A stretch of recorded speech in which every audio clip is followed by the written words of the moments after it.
কথায় আছে আপনার রুচি খানা পর রুচি পেহেনা, সমাজ কি বলবে সেদিকে তাকিয়ে থেকে কিন্তু আমাদের জামা পরতে হয়, এরকম কিন্তু কথায় রয়েছে, প্রবাদে রয়েছে। তারপরেও আমরা আমাদের রুচিতে জামা কাপড় পরবো, আমাদের রুচিতে আমরা যেভাবে ইচ্ছা সেইভাবেই জামা কাপড় পরবো, আমার ইচ্ছাতে আমি জামা কাপড় পরবো। আর আমাকে যদি কেউ আঙ্গুল তুলে দুটো কটাক্ষ করে, আমি তাকে তার গুষ্টি ষষ্ঠী পুজো করে দেব, তার একেবারে কি বলবো, জন্ম থেকে নারী থাকে না, নারী যে পড়ে যায় তারপরে পুঁতে রাখে মাটির নিচে, সেই পোতা নারী পর্যন্ত তুলে নিয়ে আসবো। এটা হচ্ছে আমরা, তাই তো? মানুষ কিন্তু ঠিক এই রকমই। এবং শুধু একে মানুষ বললে হয় না, আজকে যাকে নিয়ে কথা বলতে বসেছি শুধু মানুষ বলে নয়, এ নিজেকে একটু অন্য জায়গায় মনে করে, অন্য লেভেলেরই ভাবে, সে মানুষ নয়, সে মহা মানুষ, বুঝেছো? মহা মানুষ। যাই হোক, একে নিয়েই আজকে বক্তব্য রাখতে চলেছি। এবং সাথে হচ্ছে কন্ট্রোভার্সি ক্রিয়েটার।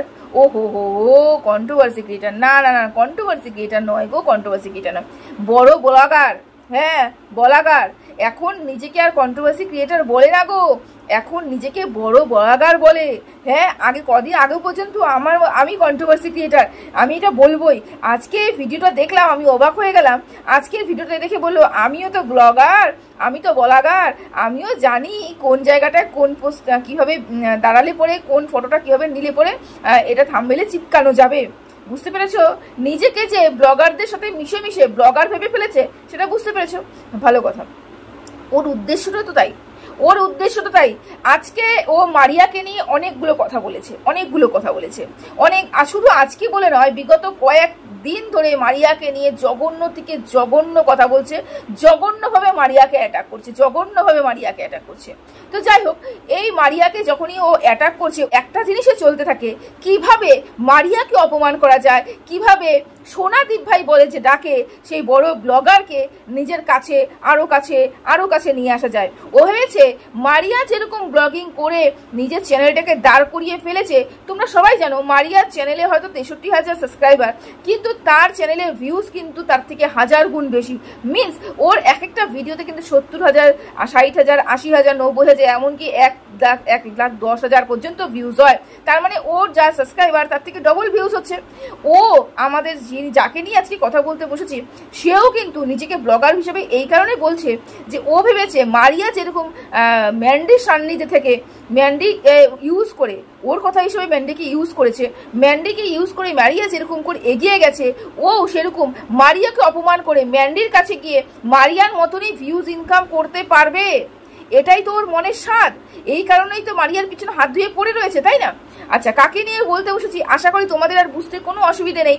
আমি বহুদিন বাদে ভিডিও নিয়ে আসলাম, ইচ্ছে করে প্রতিদিন ভিডিও দিই, প্রতিদিন ভিডিও তোমাদের সামনে প্রেজেন্ট করি, সম্ভব হয় না, তবে আমি চেষ্টা করব। কালী পুজো অবধি তো আর কোনো সমস্যা নেই, কালী পুজোর অবধি আমি চেষ্টা করব প্রতিদিন ভিডিও দেওয়ার, আশা রাখছি আর কি, ঠাকুর জানে তার উপরে। তো মারিয়াকে নিয়ে যখন ও বলতে বসে, তখন ওর মনে কিন্তু এটাই চলতে থাকে যে কাশ আমিও মারিয়ার মতন ভিউজ ইনকাম করতাম। এই জন্য তো মারিয়া এত, ওর থেকে বয়সে ছোট, মারিয়া বয়সে ছোট, ওকে পাত্তা দিচ্ছে না, ওর কথা শুনছে না, ও এত খোঁচাচ্ছে, রিপ্লাই ব্যাক করছে না, ও নিজের মতন ব্লগ দিচ্ছে এবং নিজে এগিয়ে যাচ্ছে, সাথে ভিউজ হচ্ছে, এগুলো সহ্য করতে পারছে না। ও কারোর ভিউজে সহ্য করতে পারে না, সবার ভিউজে চলন ওর মধ্যে ঢুকে যায়। আর এত হিংসা মনের মধ্যে আমি কল্পনাও করতে পারি না, একটা মানুষের মনের মধ্যে এত হিংসা আসে কিভাবে, একটা মানুষের মধ্যে এত শয়তানি বুদ্ধি, এত নেগেটিভ চিন্তা ভাবনা আসে কি করে আমি জানি না।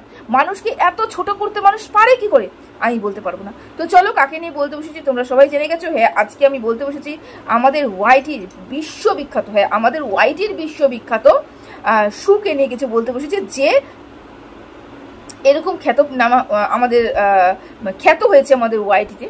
সেটা হচ্ছে হিংসুটে, সেটা হচ্ছে দোগলা, আরও অনেক কিছু আছে যেগুলো আমি ইউজ করতে চাই না। এরকম আজকে মারিয়াকে নিয়ে কিছু কথা আমি বলবো, যেটা কদিন ধরেই বলে এসেছে মারিয়াকে নিয়ে অনেক কথা বলছে। আমিও মারিয়াকে নিয়েই কিছু কথা বলবো, শুয়ের ভিডিওর ভিত্তি করেই কিন্তু আমি কিছু কথা বলবো। আচ্ছা, প্রথমত কথা, মারিয়া যে কোনো অন্যায় করেনি এটাকে আমি কোনোদিনও বলছি না। হ্যাঁ, কিছু কিছু ক্ষেত্রে মারিয়া কিন্তু অন্যায় করেছে। প্রত্যেকটা মানুষই অন্যায় করে, প্রত্যেকটা মানুষ ঠেকে শেখে। কিছু মানুষ আছে ঠেকে শেখে, কিছু মানুষ আছে ঠেকেও শেখে না। মারিয়াও কিন্তু অন্যায় করেছে এবং সেখান থেকে অনেক কিছু শিখেছে। মারিয়া ভুল করেছে, সেই ভুলের ক্ষমা চেয়েছে। কিন্তু এমন এমন আমাদের ওয়াইটিতে মানুষ বসে আছে যারা অন্যায় করে তারপরে কিন্তু হাত জোর করে ক্ষমা চাওয়ার সেই মানসিকতা থাকে না যে আমি অন্যায় করেছি, আমি ভুল করেছি, আমাকে ক্ষমা করে দাও। এরকম মানসিকতা কিন্তু সবার মধ্যে থাকে না। মারিয়া অন্যায় করেছে, সেই জায়গাটাতে আমি কোনো দ্বিমত পোষণ করছি না, কিন্তু তার মানে সে কোনো খুন করে বসেনি বা কোনো মানে এমন কোনো অপরাধ করে বসেনি যে তাকে দণ্ডনীয় কোনো সাজা দেওয়া যেতে পারে, বসেনি। কিন্তু ও ব্লগার হিসেবে প্রতিস্থাপিত কেন হয়েছে, এটাই হচ্ছে আমাদের সুয়ের একমাত্র জ্বলনের কারণ। মারিয়া একটা মেয়ে, মারিয়া একটা অল্প বয়সীর মেয়ে, সেখানে সুয়ের সাথে বন্ধুত্ব হওয়ার কোনো প্রশ্নই ওঠে না।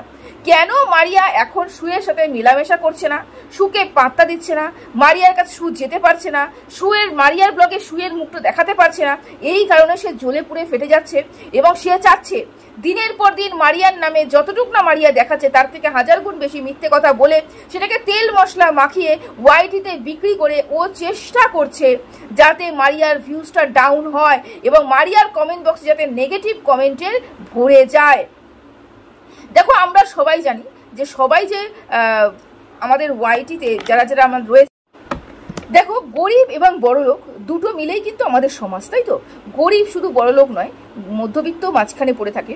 বড়লোক তো অন্য লেভেলে চলে গেল, মধ্যবিত্ত এবং তার নিম্ন মধ্যবিত্তর কথা আমি বলছি। মারিয়াদের পরিবার নিম্ন মধ্যবিত্ত, মানে শ্বশুরবাড়ির পরিবারের কথা বলছি, নিম্ন মধ্যবিত্ত, সেটা দেখেই বোঝা যায়। এটা তো তার কোনো দোষ নেই, তার তো কোনো দোষ নেই। মারিয়ার শ্বশুরবাড়ি কেন নোংরা, মারিয়ার শ্বশুরবাড়ি কেন গোছানো নেই, কেন অগোছালো, কেন কি কিছু নেই, এই প্রশ্ন নাকি তাকে দিতে হবে, তাকে এই প্রশ্ন দিতে হবে। তার জন্য দায়ীকে, তার জন্য দায়ী হচ্ছে মারিয়া। একটা কথা তোমাদেরকে বলে রাখি, মারিয়ার শাশুড়ি মা বয়স্ক, তার উপরে একটা গ্রামের বাড়ি, এবং গ্রামের বাড়ি মানে তাদের কিন্তু কাজের চাপ অনেক বেশি, অনেক বেশি। জানি না জমি জমা রয়েছে কিনা, জমি জমা থাকলে তারও কিন্তু একটা কাজের চাপ থাকে, গরু ছাগল থাকলে পরেও কিন্তু তাদের কাজের চাপ থাকে। তারপরে একটা ওই বয়সের মধ্যবয়সী মহিলা এসে ঘর সুন্দর করে পরিপাটি করে গুছিয়ে রাখবে, এটা কিন্তু সম্ভব নয়, এটা কিন্তু সম্ভব নয়। মারিয়ার শাশুড়ি শুধুমাত্র বাইরের কাজ করে সংসারে শুধুমাত্র রান্নাটুকু করে খাওয়াতে পারছে ওই বয়সে অতগুলো বাচ্চা কাচ্চা এবং সবাইকে, ভাসুরকে এবং শ্বশুরকে এবং বাচ্চা সবাইকে কিন্তু রান্না করে খাওয়াচ্ছে। এটাই কিন্তু সবথেকে বড় ব্যাপার। ঘর গোছানো কি ঘর অগোছালো সেটা কিন্তু আমি মনে করি কোনো ম্যাটার করছে না এই মুহূর্তে, যেখানে ওই বাড়িতে কোনো মহিলার উপস্থিতি নেই। এবং মহিলার উপস্থিতি মানে কি, ওই বাড়িতে কিন্তু তার ভাসুরের ওয়াইফ মানে তার যা বাপের বাড়িতে গিয়ে পৌঁছে গেছে, বাপের বাড়িতে গেছে ঘুরতে, এবং বাপের বাড়িতে কিন্তু একটা সন্তানকে নিয়ে গেছে, আরো সন্তান কিন্তু এখানেই রয়ে গেছে এবং ঠাকুমার কাছেই কিন্তু খাওয়া দাওয়া করছে, থাকছে। এবং সেই মুহূর্তে একটা বয়স্ক মানুষ এতগুলো বাচ্চার মুখে খাবার জোগাড় করতে আর বড় মানুষগুলো আছে তারও খাবার জোগাড় করতে, এটাই হিমশিম খেয়ে যায়। ঘর গোছানো তাদের পক্ষে সম্ভব হয় না। যদি ওই বাড়িতে কোনো মহিলা থাকতো তাহলে কিন্তু ব্যাপারটাকে দেখতো এবং গুছিয়ে গাছিয়ে রাখতে পারতো। এটাকে নিয়ে এত নোংরাভাবে কটাক্ষ না করে একটু সহানুভূতি দেখিয়ে যদি ভিডিওটা করা যেত তাহলে মনে করো মানুষ মনে করতো তাকে, হ্যাঁ সুকে মানুষ মনে করতো যে না এই জায়গাটা একটা ভালো জায়গা। ও বলেছে একটা মানুষের সহানুভূতি দরকার। সহানুভূতি কোন জায়গায়? এই জায়গাটাতে যে আমি দেখতে পাচ্ছি ওই মানুষটা প্রচুর খাটাখাটনি করছে, ওই মানুষটা অত বড় একটা সংসার চালাচ্ছে, সমস্ত তিল থেকে মানে কি বলবো জুতো সেলাই থেকে চণ্ডীপাঠ অব্দি করছে। সেই মানুষটাকে কিভাবে আমি বলতে পারি অগোছালো নোংরা, কিভাবে বলতে পারি? আমাদের তো বোঝা উচিত ওই বাড়িতে কোনো মহিলা এখনো পর্যন্ত, মারিয়া কিন্তু ওই বাড়ি থেকে সংসার করছে না। মারিয়া কিন্তু নিজের আলাদা একটা রুমে ভাড়া রয়েছে, মানে গোবরডাঙ্গায় ভাড়া রয়েছে। তাহলে সেখানটায় মারিয়া যেখানে ভাড়া রয়েছে তাহলে মারিয়া সেই ঘরটাই গুছিয়ে রেখেছে, ওই ঘরে তো মারিয়া থাকছে না। তাহলে সেটার দায় কিন্তু মারিয়ার উপরে বর্তায় না। শ্বশুরবাড়ি কতটুকু পরিষ্কার, শ্বশুরবাড়ি কতটুকু নোংরা, শ্বশুরবাড়ি লোক কতটুকু অগোছালো, নিশ্চয়ই কোনো বাড়ির হাজবেন্ড বাড়ির পুরুষরা নিশ্চয়ই সে ঘরটার গোছাবে না। সব পুরুষই তো তোমার মতন পুরুষ হয় না, তোমাদের বাড়ির পুরুষের মতন তো হয় না। কিছু পুরুষ তো বাইরে কাজ করে সারা দিন রাত খেটে খুঁটে এসে খেয়ে দিয়ে শুয়ে পড়ে আবার সকালবেলা উঠে কাজে যাওয়ার তাড়া থাকে, তারা কিন্তু ওরকম করে গুছিয়ে রাখতে পারে না। ওগুলো দায়িত্ব কি বাড়ির বৌমার, এবং বাড়ির বৌমা আপাতত ওই বাড়িতে নেই। আশা করি বোঝাতে পারলাম। এই একটা মানসিকতা, মানে ওর মানসিকতা কত নিচু আমরা ভালো মতনই জানি। কারণ ও যখন যাকে ধরে তার নারী নক্ষত্র সত্যি সত্যি নারী নক্ষত্র বের করার চেষ্টা করে না, কিন্তু আসল যে সত্যিটা বা যেটা ভিডিওতে দেখা যাচ্ছে সেটা নিয়ে আমি কন্ট্রোভার্সি করি, তা করে না। কিন্তু ও যা করে, মারিয়ার সাথে যখন ওর সম্পর্ক ছিল, মারিয়ার সাথে ওর কি কথা হয়েছিল, মারিয়া কি প্রকৃতির মানুষ, মারিয়াকে আমি ভালো মতন চিনি, মারিয়াকে আমি ভালো মতন জানি, ওর রগের সাথে আমার চেনা পরিচয় রয়েছে, ওর রক্তে রক্তে রন্ধ্রে রন্ধ্রে আমি ঘুরে বেরিয়েছি, আমি জানি ও কি মানসিকতার মানুষ, আমি জানি ও এটা করতে পারে, আমি ওটা করতে পারে, ওটা, এই যে ভেতরের খবর, এগুলো নিয়েই ও ভিডিও করে। যদি ভিডিও করতো তাহলে এতগুলো কথা উঠতোই না। ও কি বলল যে ভাসুরের কাছ থেকে মারিয়াকে প্রণাম করতে শিখতে হবে, ভাসুর কত ভক্তি ভরে মাকে প্রণাম করছে সেটা মারিয়াকে শিখতে হবে, মারিয়া ওরকম করে কেন প্রণাম করলো এটা নাকি মারিয়াকে শিখতে হবে। আমি তাকে বলছি, হ্যাঁ আমি সুকে জিজ্ঞাসা করছি, মারিয়া আমাদের হিন্দু ধর্মে এসেছে, এখনো ধর্মান্তরিত হয়েছে কি আমি বলতে পারবো না, তবে বিয়ে যখন করেছে তাহলে আমাদের হিন্দুতেই এসেছে। তো যখন আমাদের এই হিন্দু ধর্মের মধ্যে এসেছে, কয় মাস হলো? তুমি কবে থেকে হিন্দুর মধ্যে রয়েছে, হিন্দুত্বের মধ্যে রয়েছে, মানে আমাদের হিন্দু ধর্মের মানুষ তো তুমি, জন্মের থেকে তুমি, তাই জন্মের থেকে তুমি হিন্দু, জন্মের থেকে তুমি সনাতনী ধর্মের মধ্যে মানুষ, তাই তো, এবং তুমি সনাতনী ধর্মী একজন মানুষ। তা তুমি আগে শিখতে পেরেছো কি বড়দের কিভাবে প্রণাম করতে হয়? তুমি করেছো? তুমি তোমার শ্বশুরকে শাশুড়িকে এরকম ষষ্ঠাঙ্গে তো নয়, এরকম সুন্দর করে ভক্তি ভরে প্রণাম কোনোদিন করেছো? তুমি করিয়ে দেখেছো? তুমি তো একটা হিন্দু ঘরের বৌমা, তুমি করে দেখেছো? তুমি যদি সেটা করিয়ে দেখাতে পারতে, কোনোদিন তুমি যদি দেখাতে পারতে যে আমিও আমার শাশুড়িকে শ্বশুরকে এরকম করেই প্রণাম করি, আমার ননদকে আমি এরকম করেই প্রণাম করি, তাহলে তুমি যদি এখন কন্ট্রোভার্সিটা করতে, সমালোচনাটা করতে, আমাদের কোনো প্রশ্নই থাকতো না তোমার এই ভিডিওর এই কথার পরিপ্রেক্ষিতে কোনো কথা বলার, আমাদের কিন্তু কোনো প্রশ্নই থাকতো না। আমাদের প্রশ্ন এই কারণেই উঠছে যে মারিয়া মাত্র কয়েক মাস হয়েছে হিন্দুর মধ্যে এসেছে, হিন্দু ধর্মের মধ্যে এসেছে, সনাতন ধর্মের মধ্যে এসেছে, এবং তারপরেও মারিয়া তাকে সবাই বিজয়া করছে এবং প্রণাম করছে, সবাইকে বিজয়া করছে, এবং বিজয়ার দিন যে প্রণাম করতে হয় সেটা জানে এবং সবাইকে প্রণাম করছে। কিন্তু তুমি তো জন্মগত, তাই তুমি তো জন্মগত সনাতনী, তোমাকে তো দেখলাম না কোনোদিন তোমার মা বাবা, তোমার পুরো পরিবারের গুরুজন কাউকে এরকম করে প্রণাম করতে, কাউকে তো দেখলাম না। তো তুমি এত বড় গলায়, এত চড়া গলায় মারিয়াকে কিভাবে অপমান করতে পারো? নিজের দিক থেকে দেখেছো যে তুমি কি কাজ করছো না করছো?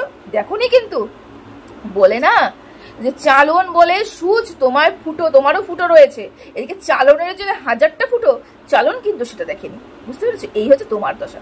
তুমি আরো একটা কথা বললে, সেটা হচ্ছে মারিয়ার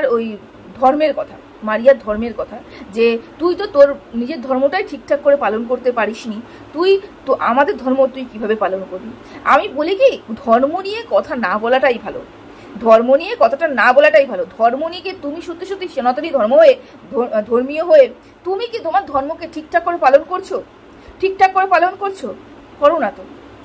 তোমার ঘরে গোপাল রয়েছে, তুমি জন্মগত সনাতনী, তোমার ঘরে গোপাল রয়েছে, তুমি জন্মাষ্টমীর দিন গোপালকে না খাইয়ে দাইয়ে তুমি ঘর ছাড়তে ব্যস্ত হয়েছো, ঘর ছাড়তে। গোপাল তোমার সন্তান সম, তুমি বলেছিলে আমাদের সবার সন্তান সম গোপাল, তাকে আমরা জন্মাষ্টমী হচ্ছে আমাদের এই সনাতনী ধর্মের মধ্যে একটা বড় একটা উৎসব, যে উৎসবটা আমরা প্রত্যেকটা সনাতনী মানুষরা করি, সেখানে তুমি সেদিনকে সেই গোপালকে না খাইয়ে রেখে তুমি কি করলে? এই বাড়ি থেকে ওই বাড়ি যাওয়ার জন্য উদ্বিগ্ন হয়ে পড়লে, এবং সারা দিন রাত খাওয়া দাওয়া, ওই যে সঞ্জয় বলেছিল তুমি মাংস দিয়ে ভাত খেয়েছিলে সেদিনকার, তুমি খেপে গিয়ে বলে আমি যা ইচ্ছে তাই দিয়ে খেতে পারি। হ্যাঁ, তুমি যা ইচ্ছে তাই দিয়ে খেতে পারো, যা তোমার মনে হয় তাই দিয়ে খেতে পারো, তাহলে তুমি এই দাওয়াটা করতে পারো না? তুমি তোমার ধর্মকে ভালো মতন পালন করছো, তাহলে তুমি এই দাওয়াটাও করতে পারো না? মারিয়া কেন তার ধর্মকে পালন করতে পারছে না?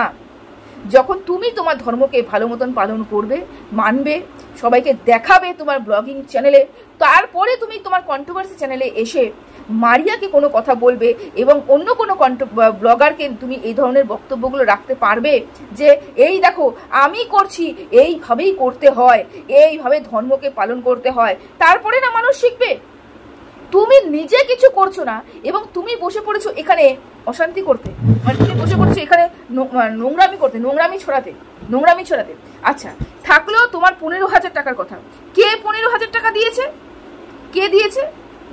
যতটুকু বুঝলাম ম্যান্ডি দিয়েছে। আচ্ছা দর্শক বন্ধুরা, যারা যারা তোমরা ম্যান্ডিকে দেখো তারা তোমরা একটু বলো তো, ম্যান্ডি কি কোনোদিন তার চ্যানেলে এই কথাটা বলেছে যে আমার কাছ থেকে 15,000 টাকা নিয়েছে এবং সেই 15,000 টাকা মারিয়া গিলে খেয়েছে, সেই 15,000 টাকাটা আমাকে দেয়নি? এরকম কি ম্যান্ডি কোনোদিন বলেছে? আমি জানি না, আমি শুনিনি।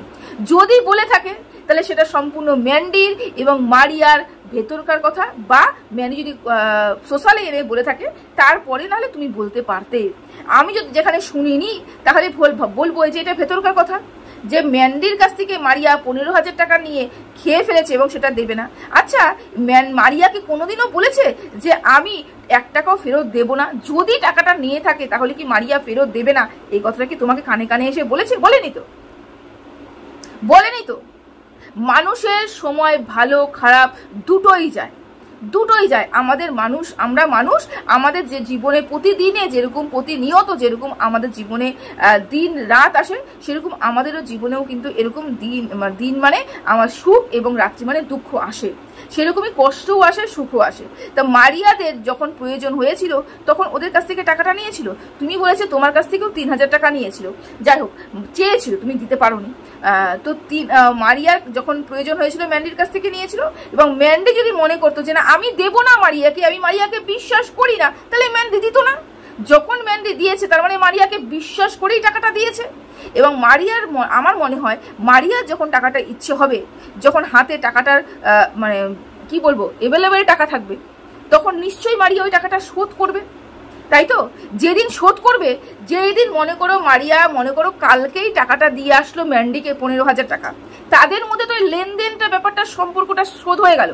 কিন্তু তুমি যে মারিয়াকে নিয়ে এই 15,000 টাকা নিয়ে যে এত কটাক্ষ করলে, এত নোংরামি করলে, এত কথা বললে, সেই কথাগুলোকে তুমি বাপাস নিতে পারবে?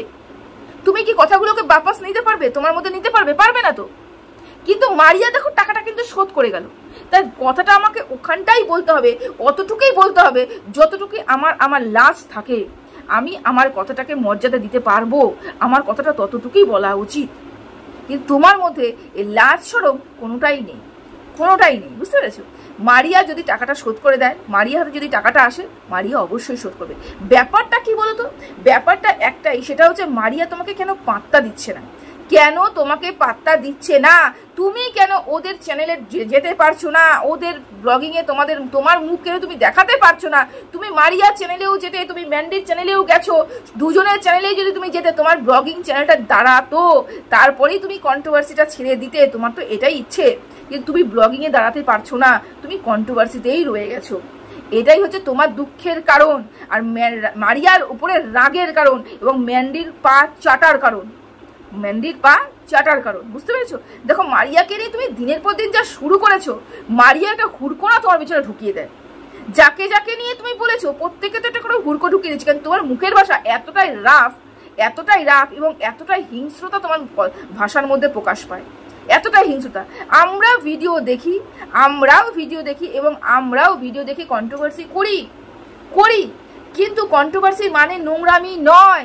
কন্ট্রোভার্সি মানে আমার অনুমান এতটাই নোংরা হয়ে গেছে যে আমি আমার অনুমানটাকে, এত নোংরা অনুমানটাকে দর্শকদের খাইয়ে